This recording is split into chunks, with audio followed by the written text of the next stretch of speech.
welcome to Something Witchy, a Sabrina the Teenage Witch rewatch podcast. I'm Lara Cotter. And I'm Sky Orchard. And we are on episode 11. We're almost halfway through season 2. We're a couple episodes away, but it's kind of a long season. This one, I think we have like 24 episodes. I don't know if we'll reach our New Year's bingo or your New Year bingo of completing season 2 before the year ends. We'll see. I think we have more than 15 weeks left in the year. Holidays, life. We'll see. We'll challenge ourselves. I think we'll do it. I'm going to make us do it. I'm going to make us stay up on New Year's Eve recording episodes. Ever the optimist. Do not make plans for New Year's Eve, Sky. We're doing this podcast. Okay. Bad news. I won't be able to edit after New Year's Eve because I'm gone all month of January. I didn't say we had to have them edited and ready. I just said we had to record them. Okay. That's my bingo. Unless your bingo is your bingo to have them all edited? No. I think I've put to actually edit in a timely manner, and sometimes I do that. Sometimes I don't. I think you've been doing pretty good so far. I call that one checked. Thank you. All right. Our question for this week is, what do you still have from an ex, or what do you wish you would have kept from an ex? I kept Peg like a baby cat. Meow, meow. That's right, you did. So Felisa took Lucifer. Love him still. And I took Peggy. How is Lucifer doing? Oh, he's still a dumb black cat. Woo, Siffy. Yeah, got my little baby cat. She might have asthma, but I've got her. Oh, that's a good one. Mine, so it's not something I kept, but it's something I definitely wish I would have stolen back. So my high school ex, which was my longest relationship, which was 6 years, for a gift one year. Good Charlotte was the first concert I ever went to. And they got a new drummer in 2002, and his name is Chris Wilson. And Chris Wilson lived the street behind my parents and actually went to high school with my sister. And so what I did is asked my mom to introduce me, and I got used drumsticks from Chris Wilson and got them signed. Ooh. Yeah, super nice. And like, I can't remember if I got them framed or not, or if he got them framed. But I remember even handing them over, like when I gave them to him as his gift, I was like, if we ever break up, I'm taking these back, right? It's like...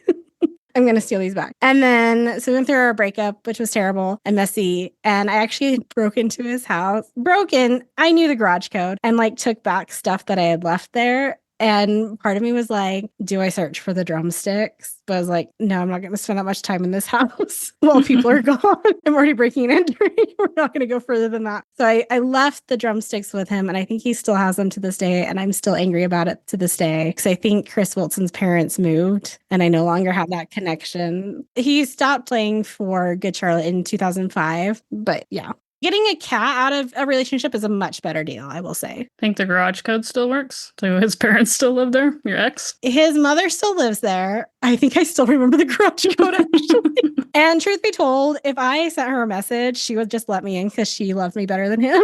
Ooh.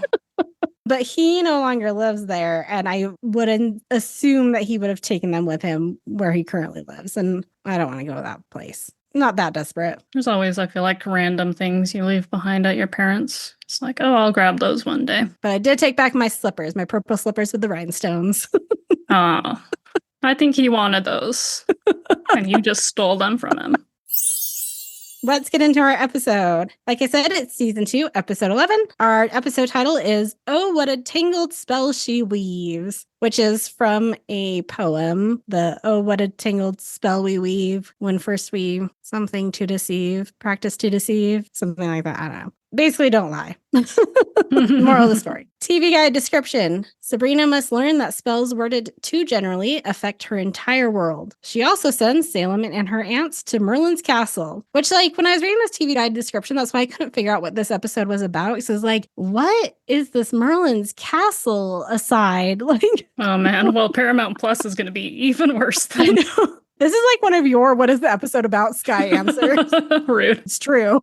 This is literally my guess, actually, I think last week. It's very close. The Paramount Plus description is Sabrina's lack of attention with detail causes bad side effects to her magic. Which could also just be the series recap. It's every episode.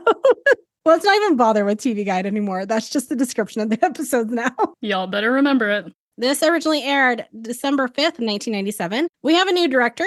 It's David Traynor. And for those of you who are listening to the Pod Meets World show, you will recognize that name because he directed 44 episodes of Boy Meets World. He also directed 63 episodes of Designing Women, 199 episodes of That 70s Show, and 25 episodes of Hot in Cleveland. So this man is a pretty prolific sitcom director. Our writers are Joan Binder-Weiss and David Weiss. So Joan's credits include Grace Under Fire, Sports Night, Gilmore Girls, and Everwood, which was shot in Utah. And then David's credits include Dennis Miller Live, The Late Late Show with Craig Kilborn, and Penn and Teller: Bullshit. Ooh, let's watch that. That'll be our next rewatch podcast. We'll transition to Penn and Teller shows. Few guest stars. Our first one is Bobcat Goldthwait. He plays Merlin. You might recognize him from Scrooged, Police Academies 2, 3, and 4, Tales from the Crypt, Living Single, The Voice of Pain in Hercules, or Skylanders Academy. You also might recognize him from a movie called Encino Woman, which received 2.8 stars on IMDb, which I'm thinking is a sequel to Encino Man. We then have Beth Grant as Mrs. Popowski. She is from Donnie Darko, Speed, No Country for Old Men, Little Miss Sunshine, A Series of Important Events, and The Mindy Project, which are some pretty big credits to then play the manager of the pizza shop on Sabrina. It's true. We also have Bob Vila as himself. Sky, do you know who Bob Vila is? I'm guessing he does home restoration stuff on TV based on his appearance, but I did not look him up. Okay, so Bob Vila was a household name for us, for the Cotter family in the 90s, because he was on a show called This Old House on PBS. We didn't watch it all the time, but because my dad was very handy and would just fix stuff around the house, we called him Bob Vila all the time. And then whoever was helping him, we called Norm because Norm was Bob Vila's helper on This Old House. If you want to read about some drama, you can read about why Bob Vila got kicked off of This Old House because of some fights with some sponsors, because he took a personal sponsorship from one company and the company that was sponsoring This Old House was like, nope, you can't have a sponsorship from this company and us. And so then the network was like, sorry, Bob, you got to go. It was a whole thing. Capitalism and its politics. And then when he left This Old House, he went to a show called Bob Vila's Home Again and did several years and several seasons of that. And lastly, we have Charles Walker as Coach, which I think he has one whole line in this entire episode. His credits include Almost Famous, Splash, Nutty Professor 2, The Clumps, The Practice, Step by Step, and Hanging with Mr. Cooper. What are your overall thoughts on this episode, Sky? We had rhymes for incantations. So many rhymes, but then are rhymes just the training wheels to the popular girl is not a fruit? Or are we just inconsistent in what our verbal incantations are? Who knows? I think this one was specifically because of the parameters the quizmaster put on her this week. So must rhyme in your incantations. I think so. He would enjoy that. Maybe it's an incantation if it rhymes and it's just a spell if it doesn't. And then it's a zap if it's nothing. Zip, zap, zop. When do you have to speak? When do you not? There's no rules.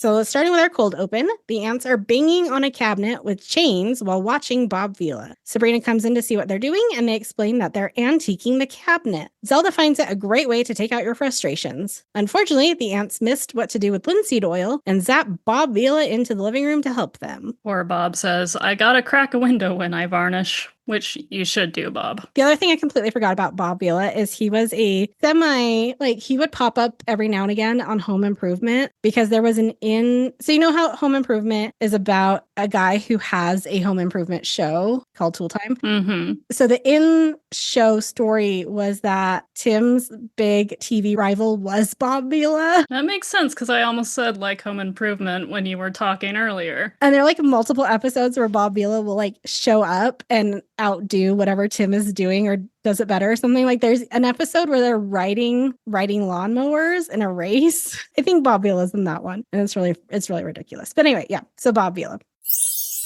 In our outfit intro, it's again I don't know exactly what time period it is, but I think it's a 1920s starlet outfit. And she says, I'm ready for my close-up. Do I have food in my tea? Okay. Salem is asleep on Sabrina's bed that's covered with clothes. Sabrina tells him to move so she can pick out an outfit to wear tonight. She tries to zap the mess, but is only allowed to use incantations this week per the quizmaster. She uses a spell to clean up the clothes, and they reappear in her closet in dry cleaner bags, with an extra charge for cat hair removal. The ants are admiring their cabinet, and suddenly it goes back to brand new again. Zelda, as they admiring it, says, I think this is the nicest thing we've ever beat up. To which Hilda says, except for that Teamster. So the DVDs I can't have captions on. It doesn't work with captions. And so I was like, I don't know what that was. No, Hilda cheerfully is like, oh yeah, we beat up that truck driver and it was great. That was actually the best time we've had beating something up. Oh, I need the backstory on that one. Right? Hilda continues to be a little psycho. Yep.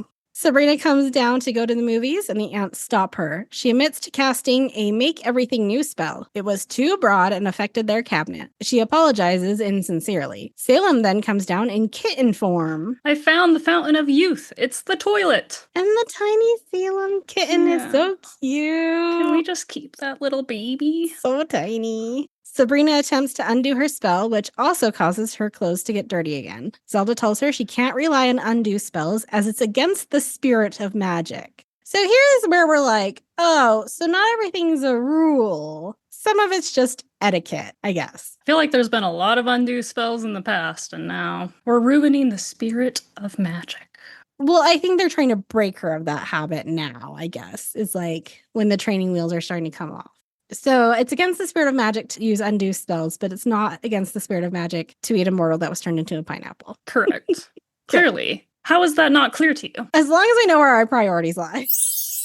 Hilda adds that she needs to get it exactly right the first time. Once Hilda used a lazy spell that caused the earth to become round. Sabrina asks for help in fixing her clothes, but Zelda stops Hilda from helping and says it will be a good reminder of this lesson. Sabrina is freezing at school, but Harvey doesn't notice the cold because he's too miserable. His uncle is coming to town for the football game, and he is not looking forward to getting compared to his cousins. His cousins are first string on the team, and he never gets to play, which Sabrina pipes in with, well, you got to play that one time we were up by 53.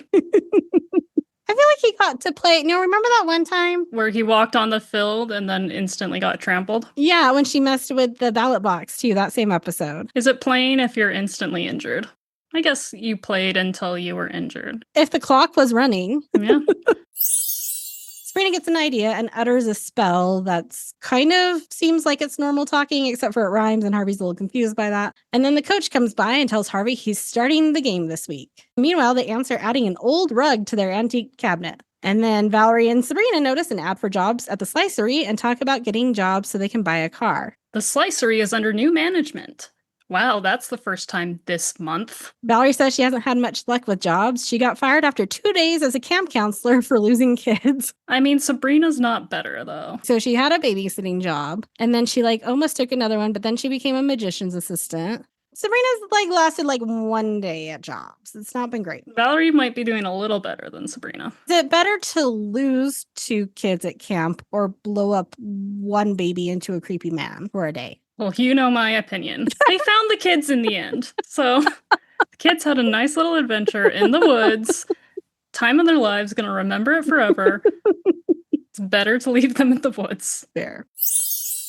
Harvey has the flu from the cold weather and can't believe this is happening when he was about to start the game. When he walks away, Sabrina uses another spell to warm up the school. Valerie and Sabrina are doing their training at the slicery. They both point out their name tags are wrong, but Mrs. Popowski doesn't care. The phone immediately starts ringing, and Sabrina takes down the order, but slowly realizes it's Salem calling in to get anchovies and hangs up. The 2 girls start working on making a pizza together. The first one goes smoothly. On the second one, Valerie messes up the cheese and pepperoni. Then the third one gets way too much cheese. Mrs. Popowski warns them that things are about to get busy because Weight Watchers just let out. All of diet culture can just die. Diet.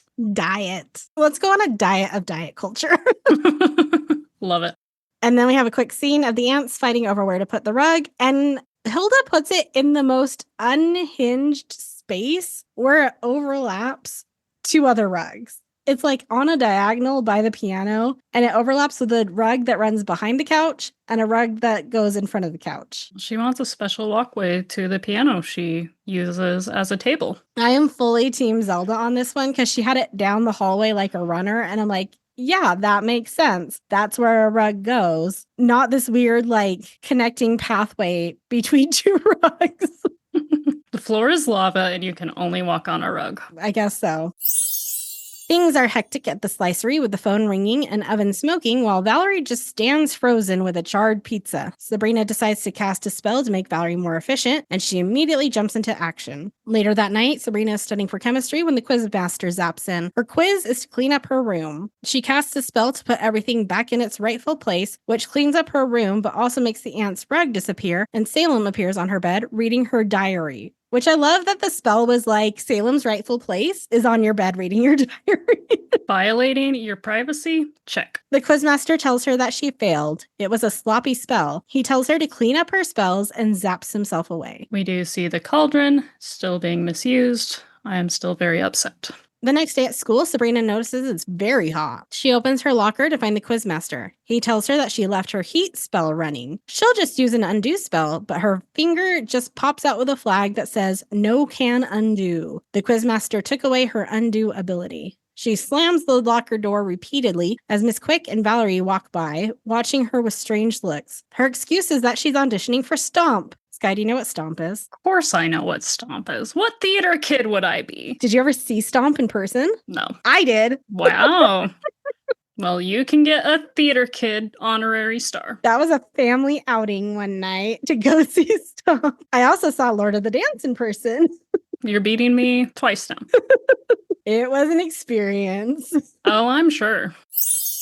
Valerie presents her idea on how to put out 2 papers a week for less money. Miss Quick is impressed, even though they don't need 2 papers a week. I don't know if it's Mrs. or Miss Quick. I'm going with Ms. Quick because I'm pretty sure there's indications later on that she's not married and never married. So we're going Ms. Quick. Sabrina opens her locker again to tell the quizmaster that the efficiency spell she put on Valerie is working out great. He points out that it looks good now, but so did the heat spell yesterday. Harvey comes by and has burned his hand on his locker. And bemoans he already has enough trouble catching with 2 good hands. Sabrina tries to fix the spell again and also fix Harvey. Harvey suddenly runs through the hallways and out the door. Slamming this poor kid against the locker. Very hard. I love Harvey under the effects of spells so much. His poor brain has to be so messed up. Nate is so good at it. I also will say I liked Valerie in this episode. Like, we got to see her do some like spell goofiness that we haven't really seen a ton of before. I was like, okay, I like this one. Pretty sure she passes the Bechdel test, finally. She does not speak about a man. That's true. Her and Mrs. Quick have a very short conversation about the newspaper. No boys are mentioned. Later on, when it's her and Sabrina in the slicery, again, no men. Although the Mrs. Popowski does call her Fred.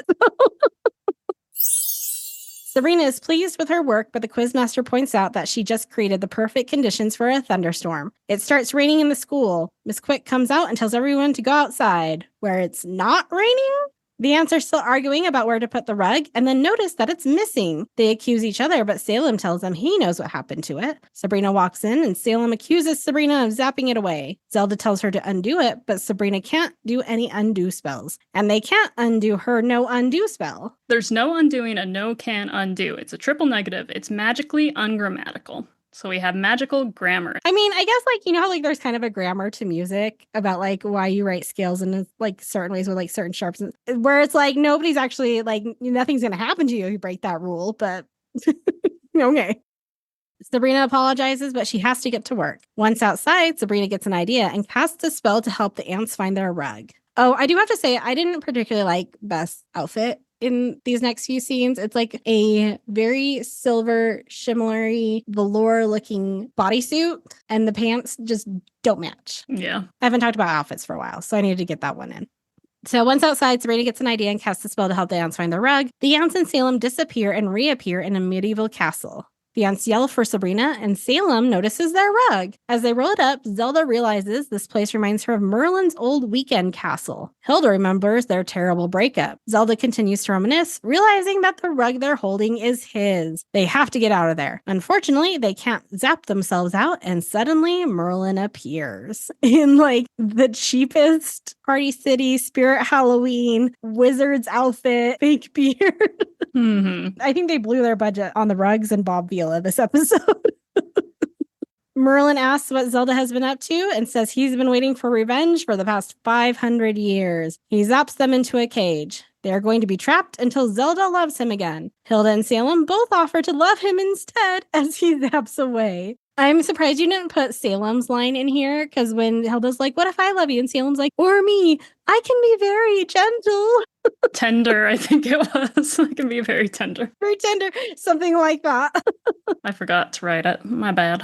Valerie and Sabrina are quickly making pizzas. Valerie gets called out by the boss and then comes back in, having just been promoted. She then criticizes Sabrina's pepperoni placement and makes her start a 10-minute break. Sabrina lays her head down and enters an I Love Lucy-esque dream where she's making pizzas on a conveyor belt. Quickly, the pizzas pile up, and she can't keep up with how fast they are coming out. You know this I Love Lucy scene, right? Oh, yeah. Okay. Valerie yells to wake her up and then fires her. That's gotta be rough. I don't fire friends. I mean, her pepperoni placement was pretty bad.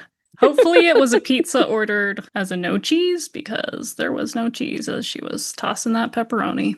The ants in Salem are trying to come up with a plan. Zelda remembers that Merlin doesn't like to be challenged. Hilda says, I remember you once questioned a word he used in Scrabble, and he turned you into an oryx, which, as I recall, was also the word. Which, an oryx is a genus of large antelopes known for their distinctive long straight horns and preference for arid environments. So think the Lion King scene where all the animals are standing up on 2 feet. All those antelopes are oryx. Oryxes? Oryxi. Or is it like moose? Since it's a genus and a broad spectrum under that genus, well, there's 4 types under the genus, actually. I'd say it's a moose situation. All right. Today's keyword is oryx. You can use it in Scrabble. If you write into us with the word oryx, you get a sticker. Yeah. Code word. Include a picture of an oryx from Lion King. Zelda wants to try to be nice to him so he'll feel sorry for them and let them go. Merlin comes in and asks if Zelda loves him again. She blurts out that she'd rather lick a dead seal. Interesting insult to come up off the top of your head. Hilda asks if no one else remembers the plan, but then also tells him to shut up, Conehead. Merlin says that now he won't feed them and that Salem better sleep with one eye open because the ants look hungry. Zelda threatens Merlin that Sabrina is going to come find them with a lot of help. And drunken bouncers, Hilda adds. Merlin is not afraid and gets an idea. Sabrina walks into a dark house with mannequins sitting on the couch. She starts ranting about Valerie, not even noticing that they aren't her aunts, and throws her name badge as she walks upstairs, hitting one of the mannequins on the back of the head. Merlin is pleased with this idea because you can always count on a teenager to be self-absorbed. Salem starts chanting, Attica! But Zelda is trying to think of a new plan. So do you know the history of the Attica prison riots? I sure do, but do you want to get into that for the listeners? I mean, it says a lot about U.S. incarceration and how far we have not come. Mm-hmm. I'm just going to read the Wikipedia summary for y'all. I started summarizing it myself and then realized it's better just written as it is by the Wikipedia. The Attica prison riot took place at the state prison in Attica, New York. It started on September 9th, 1971, with a violent takeover of the prison control center in which one prison officer, William Quinn, was killed, and ended on September 13th with the highest number of fatalities in the history of United States prison uprisings. Of the 43 men who died, 33 inmates and 10 correctional officers and employees, all but 1 guard and 3 inmates were killed by law enforcement gunfire when the state retook control of the prison on the final day of the uprising. The Attica uprising has been described as a historic event in the prisoners' rights movement. Prisoners revolted to seek better living conditions and political rights, claiming that they were treated as beasts. On September 9th, 1971, 1,281 of the approximately 2,200 men incarcerated in the facility rioted and took control of the prison, taking 42 staff hostage. During the 4 days of negotiations, authorities agreed to 28 of the prisoners' demands, but did not accept the demand for the removal of Attica's warden or to allow the inmates complete amnesty from criminal prosecution for the prison takeover. By order of Governor Nelson Rockefeller, after consultation with President Richard M. Nixon. Again, going back to the last episode, Nixon's not in, or a couple episodes again, Nixon's not in heaven. Agreed.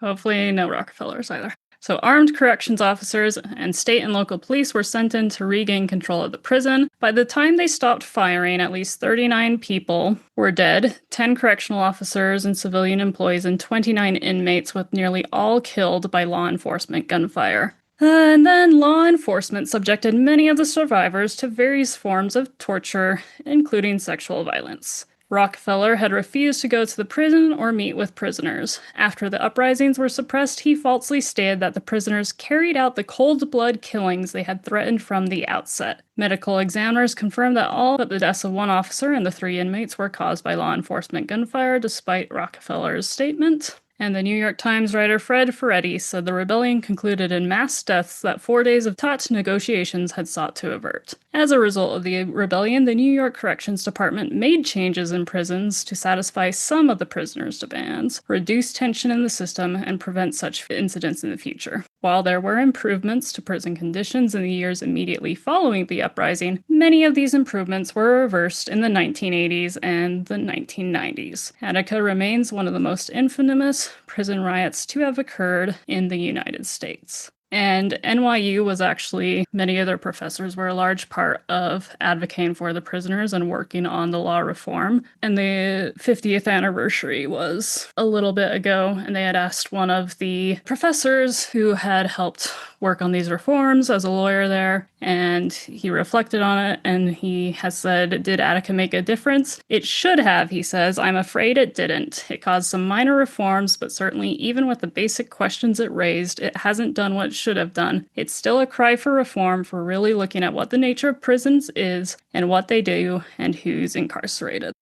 US still doing the things, and Yep. Do you know specifically where the Attica chant comes from? I can tell you that one. So it comes from a movie, A Dog Day Afternoon, with Al Pacino, and his character does the Attica, Attica. So the chant comes from a movie that's referencing the riots. Yay, history. Back in the cage. So Zelda's trying to think of a new plan. Salem tells her to think of redecorating tips instead because they're never leaving. Hilda has an idea. Zelda marries Merlin. Zelda counters with a question about what color to paint the bars. As Sabrina leaves for school, she still doesn't notice that her ants are mannequins. Back to the cage, Salem starts to break down and sob in the cage while the ants look on in disgust. "The worst part is we're not going to die. We're going to live forever with no hope," he sobs. Sabrina gets to school to find it snowing and a large snowman of Mr. Kraft, which I realize we haven't seen Mr. Kraft at all this episode, nor do we see Libby. But did you notice that Mr. Kraft snowman is holding a detention slip in his hand? Yeah, that was great. I would have loved to see Libby's reactions to these random weather events, especially after claiming Sabrina was a witch, and she does remember claiming Sabrina was a witch. Yeah. Sabrina tries to open her locker, but almost gets hit by a snowball. Valerie walks by with a new newspaper. She has turned it into a daily and stopped sleeping. She also no longer has time for friendship. A very bulked up Harvey arrives, and Sabrina is shocked. Miss Quick opens the classroom door and yells "Blizzard" as snow starts to blow even harder. Sabrina attempts another spell, and it shoves Harvey into the doorway to stop the snow. Sabrina yells for Quizmaster to help. She admits she was wrong. He casts a kind of messily rhymed spell, undoing everything she has done, including freeing Zelda and Hilda. Sabrina sums up the lesson she learned. She needed to admit she was wrong, and that she needs to be more careful with spells, and she can learn something from her elders, and that the Quizmaster's zipper is down on his ski suit. Sabrina comes home to the real ants on the couch. Hilda wants to send something to the Quizmaster as a thank you. Zelda is so grateful to be out of there, but she also remembered to grab the rug. If he undid everything she did, then the rug would be back anyway, right? I think so, and as you see the undoing, you see them purposely grab Salem, but there is no grabbing of the rug. Salem also learned that in a crisis, he can depend on the ants to turn on him. They apologize and offer a belly rub.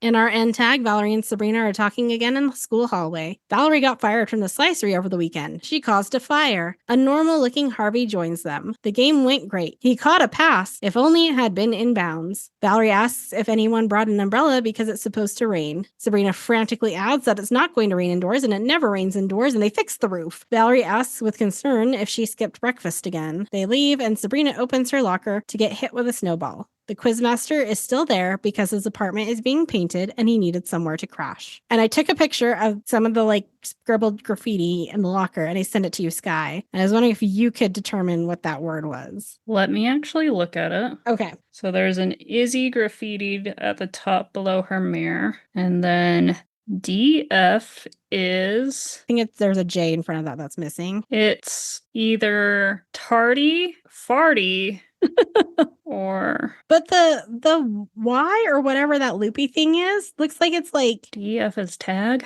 I'm going with tardy. It's the only one that makes sense. But the Y looks weird. It looks like graffiti, which sometimes is hard to read as it is. So there was also some at like the top of her locker too. Maybe I'll post the picture on socials and people can weigh in what they think it says. It's like a JDF or whatever that is. And then it says is, and then it says something. And it looks like tardy. It kind of looks like tardy with an F, farty, a misspelled farty. But then the Y, the loop of the Y looks weird. So anyway, you can weigh in what you think it is. All right. I thought that was a fun episode. It was. It was funny that there was more and bigger magic in this episode than there was in the last episode where she could show off her magic. That's true. Like, I wish we would have gotten some of these bigger spells maybe last week, but it worked. I like all the weather stuff. That's fun. Next episode is season 2, episode 12, Sabrina Claus. Sky, what do you think it's about? Let's see. Sabrina's lack of attention with detail causes bad side effects to her magic. Specifically, she's gonna be impersonating Santa Claus, because Santa Claus is actually a witch, but she probably casts a spell and kills him. And therefore, in order to ensure Christmas joy continues for the mortals, she must take on the helm, and Salem is going to be either her little elf or reindeer, or both. Rain elf, elf deer. I like how the TV guide description for it next week is 1 sentence. As riveting as the Paramount Plus. And then the one for episode 13 is 5 lines long. Oh, wow. Whole novel. As long as the episode. Looks like it is Mrs. Quick. All right. Maybe Mrs. Quick is divorced. Maybe she's widowed. I don't know. Good for you, Mrs. Quick. For being a widow? Is she a black widow? Yes, that's what I'm going with. She has a string of dead husbands, and her cover is a mild-mannered high school teacher. Love it.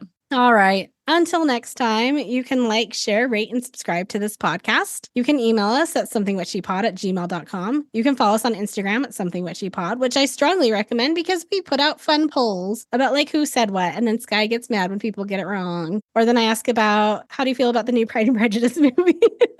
How did people feel about the new Pride and Prejudice movie? I think most people were on our side. Emily did send me a separate message that was like, you can never have too many. And then fully admitted to only having watched the Keira Knightley one once in the past couple of years and never having watched the BBC. So I'm sorry, Emily, your opinion has been discounted and is not valid.